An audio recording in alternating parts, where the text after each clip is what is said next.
ఇప్పుడు అమరావతికి రమ్మంటున్నారు, ఆంధ్రాలో పరిశ్రమ అభివృద్ధి చెందాలంటున్నారు. కానీ వాస్తవం ఒకసారి చూసుకుంటే ఆంధ్రాలో పెద్ద షూటింగ్, చాలా షూటింగ్ లొకేషన్స్ ఉన్నాయి బ్రహ్మాండంగా. ఫర్ ఎగ్జాంపుల్ ఆదుర్తి సుబ్బారావు గారు మోగ మనసుల దగ్గర నుంచి చూసుకుంటే సార్, తర్వాత ఇటీవలే కన్నుమూసారని చాలా గొప్ప డైరెక్టర్ భారతీరాజు గారు, ఆయన దక్షిణాది సినిమాని స్టూడియో గోడల నుంచి బయటికి తెచ్చి పల్లెబాట పట్టించినటువంటి దర్శకుడిగా ఆయనకి పేరు.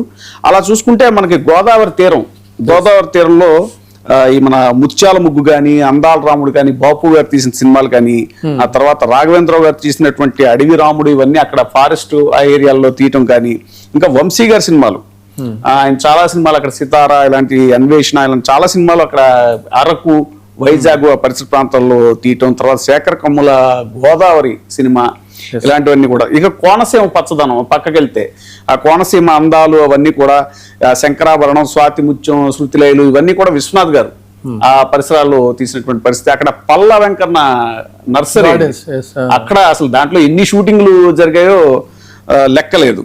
ఇక వైజాగ్ సముద్ర తీరం, మా అలనాటి బాలచంద్ర గారి మరో చరిత్ర, ఇలాంటి చాలా సినిమాలు, అద్భుతమైన ప్రేమ కావ్యాలు, తర్వాత జంజాల్ గారి హాస్య చిత్రాలు, ఇలా చాలా కూడా అక్కడ షూటింగ్ చేసుకున్నటువంటి పరిస్థితి. ఇలా ఎంతో కాలంగా అక్కడ ఆంధ్రాలో షూటింగ్ జరుగుతూనే ఉంది. కానీ చిత్ర పరిశ్రమ తరలి వెళ్ళటం అనేటువంటిది, అంటే పరిశ్రమగా ఇప్పుడు మనం చెప్పుకున్నాం ఏమైతే 24 క్రాఫ్ట్స్కి సంబంధించినటువంటి ఇవన్నీ ఇన్ఫ్రాస్ట్రక్చర్ ఏదైతే ఉందో, స్టూడియోలా, రికార్డింగ్ థియేటర్లా, ఇంకా ఈ యూనియన్స్కి సంబంధించిన వాళ్ళ టెక్నీషియన్లు, ఇవన్నీ పరిశ్రమగా తరలి వెళ్ళటానికి ఎలాంటి అవకాశం ఉంది? ఎస్, ఇప్పుడు చాలా వ్యాలిడ్ పాయింట్ ఇప్పుడు అన్నది మోహన్. ఏంటంటే ఆ రోజుల్లో కూడా ఆంధ్రాలో చాలా అద్భుతమైనటువంటి సినిమాలు, ఇప్పుడు మనం చూస్తున్న మోగ మనసుల దగ్గర నుంచి చూస్తే, ఈ గోదావరి అందాలని కానీ, బ్లాక్ అండ్ వైట్ సినిమాల నుంచి చాలా అత్యద్భుతంగా తీసిన సినిమాలు ఉన్నాయి, కాదంటలేదు. ఇది మన ఆయన దర్శకేంద్రుడు రాఘవేంద్రరావు గారు, వంశీ తీసిన ఆయన అడవి రాముడు, జగదేక వీరుడు, అతిలో గోదావరి, సితార, ఇప్పుడు చెప్పినట్టుగా ఇవన్నీ కూడా ఉన్నాయి. అట్లాగే కోనసీమ అందాలని, వాటన్నిటిని కూడా చాలా చక్కగా మంచి ఆర్ట్ డైరెక్టర్స్, వాళ్ళ యొక్క ఆర్టిస్టిక్ మైండ్తో డైరెక్టర్స్ వాటన్నిటిని, ఆ ఫ్రేమ్స్ అద్భుతంగా ఎక్స్ప్లోర్ చేశారు. కానీ ఇక్కడ గమనించాల్సింది ఏంటంటే, ఇప్పుడున్నటువంటి సినిమా ట్రెండ్, ఆ టెండెన్సీ అంతా మారిపోయింది. ఇప్పుడు విశ్వనాథ్ గారు కూడా తీశారు కదా, ఆయన మంచి క్లాసిక్స్ తీశారు అక్కడ, ఇలాంటివన్నీ కూడా తీశారు. కానీ ఇప్పుడు సినిమా ట్రెండ్ ఎలా ఉంది పూర్తిగా, అసలు స్టోరీ ట్రెండింగ్ మారిపోయింది, టేకింగ్ మారిపోయింది, లొకేషన్స్ మారిపోయాయి, గ్రాఫిక్స్, విఎఫ్ఎక్స్. ఎస్. సో ఇక్కడ ఏమైందంటే ఇంపాసిబుల్ థీరీస్ అనేటువంటివి ఇక్కడ ఒక ప్రధానమైనటువంటి ఏంటంటే, మీకు ఇవాళ గోదావరి కావాలంటే స్టూడియోలో గ్రీన్ మ్యాట్ మాయ అంటారు దీన్ని. ఈ గ్రీన్ మ్యాట్ మాయలో ఈ CGI వర్సెస్ రియాలిటీ థియరీ అనేది టెక్నికల్గా చెప్పుకోవాలి. అంటే అప్పట్లో ఒక సీతాకోక చిలుక, ఒక శంకరాభరణం సినిమా ఇలాంటివి తీయాలంటే డైరెక్టర్ చెప్పినట్టుగా ఆటోమేటిక్గా ఆ కోనసీమకి వెళ్ళాలి, అక్కడ కొబ్బరి తోటల్లోకి వెళ్ళాలి, ఆ గాలి, వ్యవహారం, వెలుతురు, ఇవన్నీ కూడా ఇది ఆ ఎండ సరైనటువంటి వచ్చే టైంకి వీళ్ళు షూట్ చేయాలి. మళ్ళీ ఎండ ఇది అయిపోతే సముద్రం అంటే సన్ రైజ్ షాట్ ఉండాలి. అన్ని రకాలుగా అప్పట్లో తిప్పలు పడేవాళ్ళు. కానీ అది కొన్ని వందల మంది క్రూతో అవుట్డోర్ వెళ్ళిపోయేవాళ్ళు, అప్పట్లో వెళ్ళిపోయి చాలా ఇబ్బందులు పడేవాళ్ళు. కానీ ఇప్పుడు హైదరాబాద్ స్టూడియోలోనే సింపుల్గా గ్రీన్ మ్యాట్ వేసేసుకొని, LED లైట్లు పెట్టుకొని, ఆర్టిఫిషియల్ ఇంటెలిజెన్స్ ద్వారా, VFX ఎఫెక్ట్స్ ద్వారా ఆ కోనసీమ బ్యాక్ డ్రాప్ ఇక్కడికి తీసుకురాగలుగుతున్నారు. వైజాగ్ సముద్రాన్ని తీసుకొస్తారు.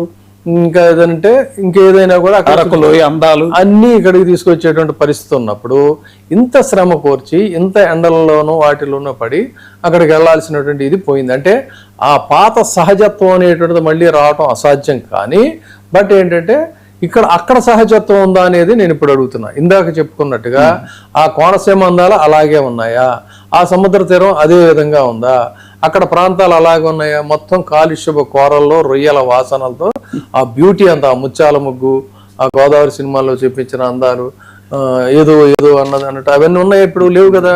అక్కడ పరిస్థితులు మారిపోయినాయి. కృష్ణానది, గోదావరి నదీ తీరాలన్నీ కూడా ప్రశాంతంగా పడవ ప్రయాణాలతో ఉండేటువంటి అందాలు ఇప్పుడు అన్నీ కూడా పూర్తిగా పోయాయి. సో అదేవిధంగా అంత దూరం వెళ్లాల్సినటువంటి అవసరం కూడా ఇప్పుడు లేదు. ఇక సెకండ్ థింగ్ ఏంటంటే, ఈ సెనేరియాలో నదీ తీరాలు అన్నీ కూడా అవసరం లేని పరిస్థితుల్లో ఇంకో ఈ రొయ్యల కల్చర్ వచ్చేసింది, భారీ వంతెనలు వచ్చేసాయి, కాంక్రీట్ జంగిల్ వచ్చేసింది. ఇన్ని రకాలుగా మారిపోయిన సందర్భాల్లో ఇక్కడ ఆల్రెడీ ఎస్టాబ్లిష్డ్ స్టూడియోస్ ఉన్నాయి, పెద్ద పెద్ద స్టూడియోస్ ఉన్నాయి, విఎఫ్ఎక్స్ లాంటి ఇవి ఉన్నాయి, టెక్నికల్ ఎక్స్పర్ట్స్ అందరూ ఉన్నారు. అంటే వీళ్ళందరూ కూడా ఇప్పుడు ఏం చేయాలి, మళ్ళీ మొత్తం ఇంకొక సెట్ ఆఫ్ బ్యాచ్ అక్కడ మీరు ఎస్టాబ్లిష్ చేసుకోవాలి. కాదన్నట్టయితే వీళ్ళందరూ అక్కడ తరలి వెళ్ళాలి. అక్కడ చిత్రపూర్ కాలనీ లాంటి దాన్ని ఇక్కడికి అచీవ్ చేసుకోవడానికి చాలా సంవత్సరాలు పట్టింది. దాసనారాయణరావు గారు లాంటి వాళ్ళంతా కూడా చాలా తీవ్రమైనటువంటి కృషి చేశారు. ప్రభుత్వంతో మంత్రాలు జరిపి ఒక చిత్రపూర్ కాలనీ లాంటిది ఇవన్నీ కూడా చేశారు. మరి ఇప్పుడు అక్కడ పరిస్థితి ఏంటి, మీరు నందులను ఇవ్వమంటారు బాబు, కొద్దిగా గౌరవం ఉండంటేనే గొడవ ఇచ్చేస్తే మీరు వాళ్ళకి కాలనీలు ఎక్కడ కట్టిస్తారు, వాళ్ళు మంచిగా ఎక్కడ చూసుకుంటారు వాళ్ళని? మళ్ళీ మీరేమో ఇప్పుడు శ్రీరామ అంటే ఏదో అయినట్టుగా భూతద్దాల నుంచి ఈ డైరెక్టర్ ఏ పార్టీ, ఈ డైరెక్టర్ ఏ గ్రూప్ అని చూసేటువంటి ఒక రాజకీయ కాలుష్యం అయిపోయింది. రాజకీయ రంగుటద్దాల్లోంచి కళాకారులను చూసేటువంటి పరిస్థితి వచ్చింది. కాబట్టి అంత పెద్ద ఆయన్ని ఆ రకంగా సలహా ఇచ్చినందుకు నిందలు వేసిన. యాక్చువల్గా వైజాగ్ లో రామారెడ్డి గారికి వైఎస్ రాజశేఖర రెడ్డి గారి టైంలో స్టూడియోకి స్థలం ఇస్తే వెనక్కి తీసుకున్నారు. అదే అందుకే అన్న, రాజకీయ రంగుటద్దాల్లోంచి మనుషులను చూసే పరిస్థితి వచ్చినప్పుడు దీన్ని ఏదో మేము ఇక్కడ సినిమా తీసేస్తున్నాం, దీన్ని ఎస్టాబ్లిష్ చేస్తామని అంటే, ఇంత పెద్ద గ్లోబల్ హబ్ అయిన హైదరాబాద్ నుంచి ఈ రంగం అక్కడికి తరలి వెళ్ళటం అనేటువంటిది సాధ్యమేనా? దానికి సంబంధించి మీరు ఇలాంటి సౌకర్యాలన్నీ కూడా మీరు ఇవ్వగలిగినటువంటి పరిస్థితుల్లో ఉన్నారా? ఉన్నట్లయితే అప్పుడు దీని గురించి ఆలోచించవచ్చు. సో ప్రయర్ టు దట్ ఏంటంటే, ఫస్ట్ చిరంజీవి గారు చెప్పినట్టుగా కళాకారులను ముందు అక్కడ కాస్త ఆదరించడం, గౌరవించడం నేర్చుకోవాలి. కానీ మొత్తం ఏంటి, అక్కడ కంప్లీట్ ఇంపార్షియల్ ఇది.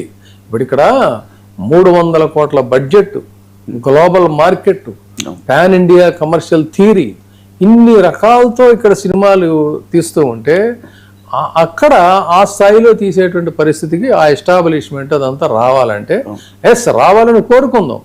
కానీ రావడానికి సంబంధించినటువంటి అనుకూలమైన వాతావరణాన్ని మీరు ఏర్పాటు చేయాలి. ఏమనుకుంటారంటే స్థలం ఇస్తే స్టూడియోలు కట్టేస్తే అనుకుంటున్నారు, అది ఒక్కటే సరిపోదు. అందుకని దానికి ఇవాళ అంత వేరియేషన్ ఉంది. సో ఈ రోజున అమరావతికి హైదరాబాద్ నుంచి సినిమా పరిశ్రమ తరలింపు అనేటువంటిది అంత తేలికైనటువంటి అంశం కాదు. కానీ కావాలనే మనం కోరుకోవాలి. కావాలి అన్నట్టయితే ఆ కళ సాకారం కావాలి అని అంటే 300 కోట్ల రూపాయలు, 200 కోట్ల రూపాయల బడ్జెట్తో తెరకెక్కించేటువంటి సినిమాలు తీయడానికి కావాల్సినటువంటి అన్ని రకాల సదుపాయాలు అక్కడ ఏర్పడాలి. అయితే అంశం కూడా ఉంది సార్ చర్చలో. యాక్చువల్గా ఇక్కడ చెన్నై నుంచి ఇక్కడికి వచ్చిన తర్వాత సినిమా పరిశ్రమలోని కొంచెం పెద్దలకి వ్యాపార రంగంలో కూడా బాగా ఎస్టాబ్లిష్మెంట్స్ ఉన్నాయి ఇక్కడ రియల్ ఎస్టేట్. చాలా మంది ఇప్పుడు సినిమాల్లో వచ్చిన డబ్బులతోనే ఇక్కడ స్థలాలు కొన్నారు. అసలు వీళ్ళు కాదు, ప్రొడ్యూసర్స్ కాదు, బాలీవుడ్ నుంచి వచ్చిన హీరోయిన్లకి ఇక్కడ జూబ్లీ హిల్స్ లోను, పత్రికా నగర్ లో అక్కడెక్కడ ఎన్ని స్థలాలు ఉన్నాయి. వాళ్ళందరూ కూడా దాన్ని ఒక ఇన్వెస్ట్మెంట్ కింద హైదరాబాద్ లో రియల్ ఎస్టేట్ ని కూడా వాళ్ళు ఎస్టాబ్లిష్ చేసుకున్నారు. మరి సరే అది వేరే పరిస్థితి. కానీ దీన్ని మనం కళారూపంలోనే చూద్దాం.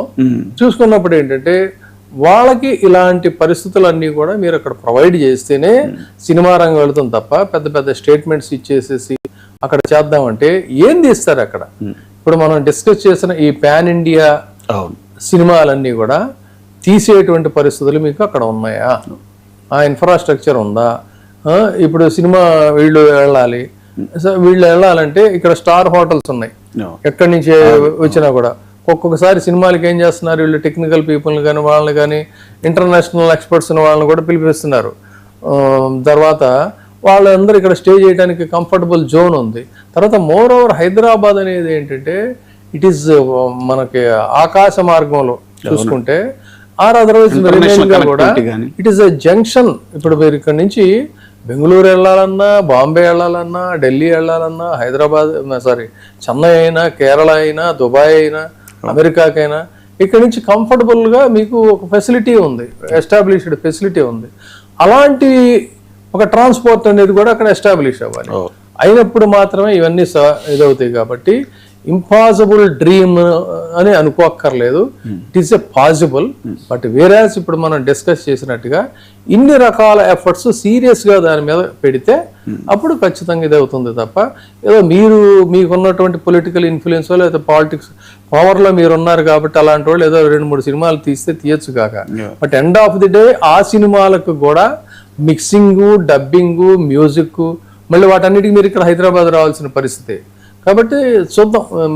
అంటే చంద్రబాబు గారు కూడా ఈ మధ్యన బాలయ్య గారు ఏ రంగంలో అయినా సరే ఎందుకండి ఈ రోజు చెప్తున్నా, ఇప్పుడు ఈ రోజు మీరు ఆ రాష్ట్రానికి ముఖ్యమంత్రి, ఆ పాలనా అధికారులు, మీకు కంటికి సమస్య వస్తే హైదరాబాదు, మరి అక్కడ హైదరాబాద్లోకి వచ్చి మీరు ఎల్వి ప్రసాద్ ఇన్స్టిట్యూట్ లో ఈ రోజున మీరు కళ్ళు చూపించుకున్నారు. అదే విధంగా ఏఐజీకి వెళ్ళి హెల్త్ చెకప్స్ చేయించుకుంటున్నారు, రొటీన్ హెల్త్ చెకప్స్. హైదరాబాద్ మరి ఆంధ్రాలో ఎందుకు చేసుకోరు? ప్రపంచ రాజధానిగా మీరు దాన్ని తీర్చిదిద్దేటువంటి పరిస్థితుల్లో మీరే రోల్ మోడల్ గా ఉండాలి కదా, మరి ఎందుకు మీరు ఇది ఇవ్వటం లేదు? సో ఇది ఇక్కడ పాయింట్. అందుకని చూద్దాం మరి వాళ్ళు అనుకున్నట్టుగా అనేక అంశాలు ఉన్నాయి. Thank you sir, thank you very much. చూస్తున్నాం అండి 99 టీవీ.